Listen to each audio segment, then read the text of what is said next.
આ પ્રજાતંત્ર છે, લોકશાહી છે, જ્યાં જનતાના પ્રતિનિધિને ઇન્વિટેશન તક અપાતું નથી. અધિકારીઓ અમારા પ્રજાતંત્રનું, લોકશાહીનું ખૂન કરી રહ્યા છે.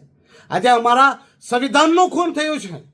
માત્ર ઉમેશ પટેલનું અપમાન નથી થયું, આ અપમાન થયું છે મારા આખા પ્રદેશનું.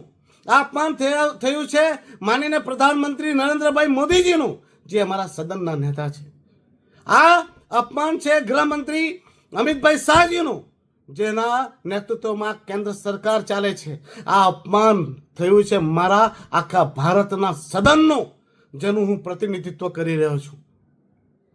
આજે લોકતંત્રના પર્વ ઉપર, આજે ગણતંત્ર દિવસના અવસર ઉપર અધિકારીઓ આટલી દાદાગીરી કરે, આવી રીતે લોકશાહીનું ખૂન કરે, અને હું પ્રજાના પ્રતિનિધિ તરીકે આ બધું અપમાન સહી લઉં?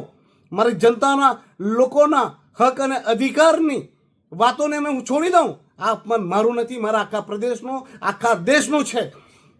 તો હું ચૂપ કેવી રીતે? કલેક્ટરને કહીને આવ્યો છું કે તમે મને બોલવા નથી દીધો, મારું અપમાન થયું છે, પ્રદેશનું અપમાન થયું છે, સદનનું અપમાન થયું છે, જેથી હું આ કાર્યક્રમનો બહિષ્કાર કરું છું. અને